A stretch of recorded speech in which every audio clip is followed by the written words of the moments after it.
Thank you so much for being here. Thank you for having me. I'm assuming this is a bit of a long day for you. Did this include a rehearsal as well? Yeah, we're in the work week, I think. Yeah, so what time does that start? Give us an idea of where their day starts when you're rehearsing. We just, if some people have fittings or things in the morning, and then we rehearse through the day.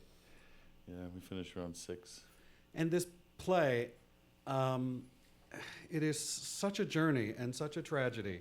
How emotionally draining is it day to day to go through these scenes, even now in the rehearsal process? It's always, it depends on how much you allow yourself to go there, But this play demands a lot, It's a draining play, I would say. It's a draining experience, but a thrilling theatrical event of a play. So it's got that. You were born in Fairport, New York. Went to high school there. I did. I actually had to look it up on a map, I'm afraid to say. It's sort of Western New York, is that right? It's Rochester, New York. Right there, yeah. Yeah.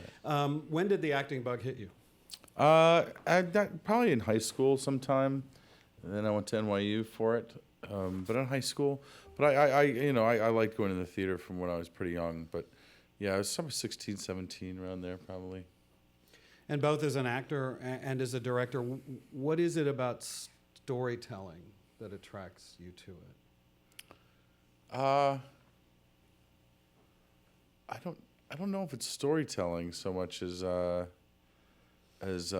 problem solving. I like what the theater's a real problem solving environment. It's solving questions, small questions, big questions, and illuminating them and expressing them, and there's always the story is kind of the venue to do those things, and you need a good story to bring up those kinds of questions. But I think about it more in that way, I guess. Yeah. Do you remember when you first encountered the play, A Death of a Salesman? Yeah, I was probably in high school. That play, Long Day's Journey. I read a lot of I saw All My Sons when I was like 12. So I knew of Arthur Miller's plays at a pretty young age. Did you think at that point, this is a role I want to play, or was that even in your mind at that age? No, God, no. No. I have no role in my head that I want to play. I mean, to be quite honest, it's like I definitely not that kind of guy where I wake up or I'm like, God, I can't wait to play. It's but it is a play that I've always loved deeply. Talk to us about this play now. As I've revisited it and I saw one of the movies again, actually today, the Frederick March version.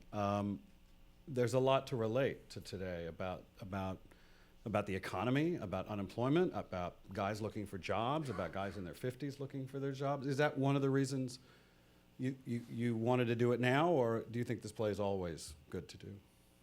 I think it's classic. I think when something's classic, it's always pertinent. It'll never not be pertinent.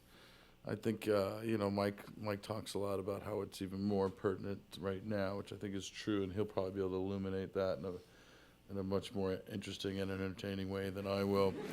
But yeah, I think it's always kind of, because it's about those things. Again, that's the venue it's told in, but it has a lot to do with being liked and being loved and being known, and it's about a father and a son, and a love affair between a father and a son, which is kind of always will be an interesting story, and a love affair between 4 members of a family, which will always be an interesting story. But yes, all those things you said are very pertinent in the play, big points in the play.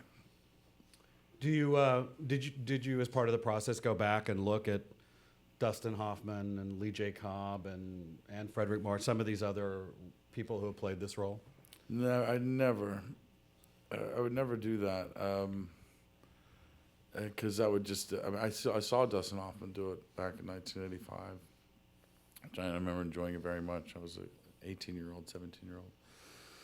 And I really remember love. That was a great experience for me, and I do remember some of that, But that's not. I don't think it's a very healthy thing to do, to kind of be like, well, I wonder how they did it, and try to. That would get very confusing. You know, it would get stuck in your head in a weird way. I think, even though I've seen clips of the Cobb version. They have televised it years later and things like that. You know, but I never kind of studied them. No. And we did have a Facebook question that somebody wanted to ask you about doing it now for you. Most of those guys that have done it were in their 50s, and you're a bit younger. You're in your 40s. No, it's wrong. Lee J. Cobb was 37. Really? Yeah, when he did it. So he was 7 years younger than I am now. Dustin Hoffman was 47, so he'll be 2.5 years older than I am. So that's actually the reality. I'd like to withdraw the question. Yeah. Well, I wondered whether you would thought, whether there was at a moment where you thought I should wait about this, or this is a good time for it. Well, I think that until you actually know what you're talking about, do you know what I mean? It's like that actually the original guy who played it was younger than me. Mm. Then I realized, oh, well, this play is about a guy who's 63, but who's the actor that can play it? It's one of those kinds of roles. The literalness of his age being exactly is not quite the issue. He is tired and he is getting older, but ultimately a lot of this play covers a lot of things. And so it's a person who can play it. So that was somebody who was younger than me, and then Dustin was about my age. And then there's people who've been older than me.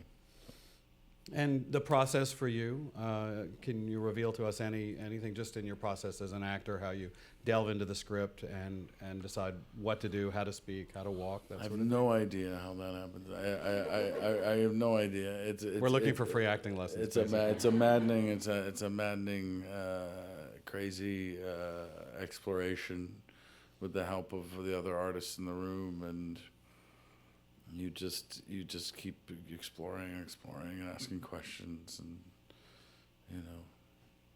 that's what it's about. If I got in anything more than that, it would probably make me fall asleep. So I wouldn't want to test you guys with more than that. But yeah, it is. It's just everyone's in a room exploring the text and trying to come to illuminate the problem solving. And so they can get inside it and start to do it.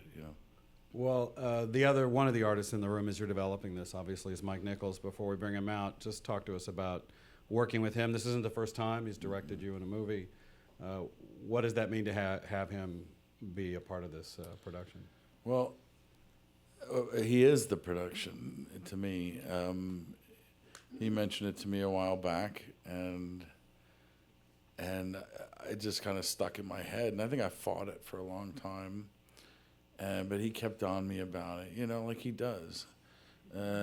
He kept on me. I remember when I did The Seagull with him, and then I did Charlie Wilson's War with him, and he's just always been there with something for me to do, and it's just always a very fruitful, very challenging, incredibly entertaining, and kind of loving experience with Mike. But yeah, it's I would say he is this production to me.